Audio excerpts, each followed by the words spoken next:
लेकिन जब जहाँ तक आप बात की ऊंचा कर दे, लेकिन जो नाला की बात कर रहे हैं आप, वो नाला को देखें हैं आप, रोड से लगभग 3 फीट ऊंचाई पे नाला है। देखिए 3 फीट वो तो इंजीनियरिंग टेक्निकल गड़बड़ियाँ हैं। अब रहा सवाल है डॉक्टर मोहम्मद शहाबुद्दीन साहब मरहूम, तो सिर्फ सिवान की ही नहीं बल्कि बिहार के राजनीति पर असर पड़ा है। और मैं हूँ आपके साथ यूनुस। बिहार में पंचायती चुनाव को लेकर देखा जाए तो काफ़ी पंचायती चुनाव करीब है। इसी बीच हर क्षेत्र से प्रत्याशी जो पुराने हैं वो भी अपने दावेदारी कर रहे हैं। हालांकि दावेदारी कर नहीं रहे हैं, दावेदारी उनका दावेदार माना जा रहा है और कई नई प्रत्याशी भी इस बार आ रहे हैं। इस वक्त हम बात करेंगे मिठू बाबू से, जो कि परिचय के बिल्कुल मोहताज नहीं है। क्षेत्र संख्या 17 से ये जिला परिषद है। इनके वाइफ जब पिछले बार चुनाव हुआ था 183 वोट से पीछे थी। क्षेत्र संख्या 18 बढ़िया से है। हम जानने की कोशिश करेंगे दावेदारी दोनों तरफ से है या इस बार सिर्फ लकड़ी से ही चुनाव लड़ेंगे। मिठू बाबू, आपका स्वागत है मेरे चैनल में। आपको भी स्वागत है मेरे तरफ से। पहला सवाल यही रहेगा, क्या इस बार लकड़ी में आपने जो कार्य किया है उस कार्य को, विश्वास को लेकर जनता के पास जाएंगे तो क्या इस बार भी आशीर्वाद मिल पाएगा आपको? जी बिल्कुल, मुझे पूरा विश्वास है और विश्वास के साथ मैंने जो भी क्षेत्र में के लिए हुआ, मैंने जिला परिषद में अपने आवाज़ को बुलंद करते हुए अपने क्षेत्र के हक के लिए लड़ाई लड़ा और निश्चित रूप से मैं अपने 8 पंचायत में, हर पंचायत में कुछ ना कुछ काम कराने का काम किया। चलिए, लेकिन बढ़िया में इस बार शगुफ्ता नाज आपके वाइफ हैं जो कि फिर चुनाव लड़ेंगी।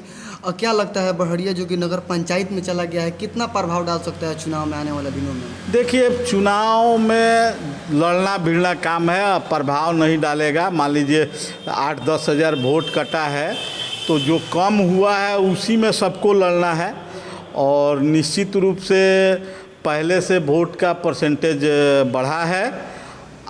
चुनाव लड़ाई होगा। वोट कटने से, क्षेत्र कटने से कोई अंतर नहीं पड़ने वाला है। लेकिन जो अपर स्कूल के सामने जो रोड है, इतना जल जमाव होता है, बढ़िया की समस्या है। एक इंसानियत के नाते देखा जाए, आप लोग साता में रहते हैं, बड़े बड़े अधिकारियों से जान पहचान है, आखिर आप लोगों ने क्या किया वहाँ पे इतना पानी जमा होता है? देखे भी होंगे आप। देखिए, जल जमाव पहले भी हुआ करता था, बीच में वो बना है। कुछ तो समस्या हम लोगों के वजह से भी है समस्या। रोड सरकार का निर्देश है, कोई भी पॉलिटिशियन है रोड अनुशंसा करेगा, बनवा देगा। नाला भी वहाँ बना हुआ है पंचायत से, लेकिन उसके बाद रोड बनने के बाद अब हम ही और आप उसको दोनों तरफ से ऊंचा कर दें तो निश्चित रूप से एक समस्या आएगा, जल जमाव होना तय है। लेकिन जब जहाँ तक आप बात की ऊंचा कर दे, लेकिन जो नाला की बात कर रहे हैं आप, वो नाला को देखें हैं आप, रोड से लगभग 3 फीट ऊंचाई पे नाला है। देखिए 3 फीट वो तो इंजीनियरिंग टेक्निकल गड़बड़ियाँ हैं। अब रहा सवाल, उसको रोड भी जो बना उसी वक्त रोड बना, नाला का भी पानी उसमें जाना चाहिए, लेकिन लोग दुकान से ऊपर, रोड के ऊपर अगर मिट्टी भर दे रहे हैं तो निश्चित रूप से पानी लगेगा, ये समस्या रहेगा।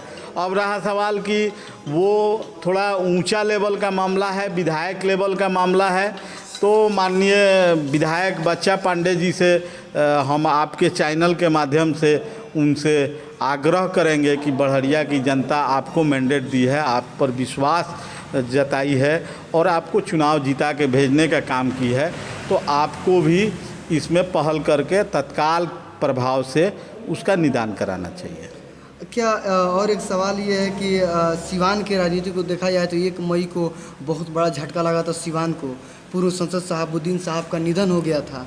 मुझे ये पता नहीं आप किस दल में है, लेकिन सिवान के राजनीति में कितना क्षति पड़ेगा हर चुनाव को लेकर बात देखा है, प्रकाश डाला जाए तो? देखिए, 1 तारीख को आप कह रहे हैं डॉक्टर मोहम्मद शहाबुद्दीन साहब मरहूम, तो सिर्फ सिवान की ही नहीं बल्कि बिहार के राजनीति पर असर पड़ा है और वो एक विकास पुरुष थे और उनके विकासों की चर्चा हम कहते हैं कि आप ही लोग के चैनल पे हर विरोधी नेताओं का हमने देखा है कि उनके विकास की चर्चा उनकी मजबूरी होती है कहना कि इंडोर स्टेडियम हुआ, आयुर्वेदिक कॉलेज हुआ, टाउन हॉल हुआ। इन तरीक़ों का उन्होंने विकास जो किया, आज भी उस पर अगर विरोधी दल के लोग चाहे जो उनके विरोध में बोलते हैं, उनको भी इस बात को उठाना पड़ता है। इसलिए कि क्षति अब समझ लीजिए, इसी से आपको अंदाज़ा होगा कि पूरे बिहार की क्षति हुई है। सीवान की सबसे ज़्यादा क्षति हुई है। वो किसी जाति के नेता नहीं थे, वो किसी समाज के नेता नहीं थे, बल्कि वो इंसानियत का नेतागिरी करते थे, तो पूरे आवाम की नेतागिरी करते थे। और आज हमको लग रहा है कि उनकी कमी को पूरी सीवान की जनता कमी को खल रहा है, जिसके वजह से उसको तो भरपाया नहीं किया जा सकता है, लेकिन उनके यादों को ज़िंदा रखने के लिए हम और भी उन दल के पदाधिकारियों से, नेताओं से आग्रह करेंगे कि आप उनकी यादों को कम से कम सजाने का काम करें। जो बिल्डिंगें टूट रही हैं उनको रिपेयर कराने के लिए मद दिया जाए, इसलिए कि माननीय विधायक वो ज़िला में कहीं भी लगा सकते हैं, उनके पार्टी के एमएलसी हैं वो फंड लगा सकते हैं। तो मगरमच्छ की आंसू न रोएं लोग, बल्कि पक्ष और विपक्ष सारे लोग मिलके उसमें योजना लिखें, टाउन हॉल की दुरुस्त कराएं, इंडोर स्टेडियम को दुरुस्त कराएं, जहां जहां टूटा फूटा व्यवस्था हो रहा है उसको दुरुस्त करवाने का काम करें। चलिए, अंतिम सवाल आपसे यही रहेगा, जिस क्षेत्र में अभी जिला परिषद है वहाँ पे कौन कौन सा कार्य बाकी हैं जो कि जीतने के बाद जनता का विश्वास फिर जीतेंगे आप चुनाव के बाद?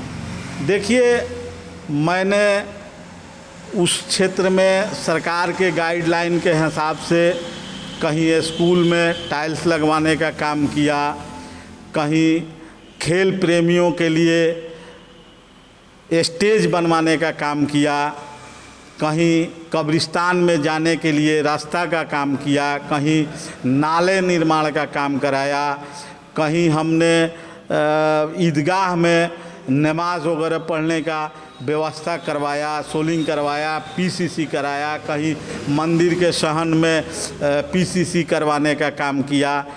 अब रहा सवाल कि क्षेत्र में घूमने के बाद हमको लगता है कि शमशान और कब्रिस्तान का बहुत छोटा छोटा लेकर के मामला विवाद में आता है, तो हम सरकार से आपके चैनल के माध्यम से निवेदन करेंगे कि जिला परिषद के गाइडलाइन में शमशान और कब्रिस्तान की चारदीवारी, स्कूल की चारदीवारी को भी अनुशंसा करने का अधिकार दिया जाए, ताकि क्षेत्र में अमन चैन, जो छोटी छोटी बातों को लेकर के आपसी तनाव हो जाता है, उसको लोकल स्तर पर सुलझा करके और बाउंड्री करवाने का हम लोग काम करेंगे। चलिए, ये थे मिट्ठू बाबू, जो कि इनके वाइफ लड़ती हैं क्षेत्र संख्या 18 बढ़हरिया से। ये हैं अभी वर्तमान में लकड़ी का विकास अपना बता रहे हैं, लेकिन विकास पे प्रकाश डाला जाएगा चुनाव के वक्त। जब तक आप लोग मेरे साथ बने रहिए, मैं हूँ आपके साथ यूनुस।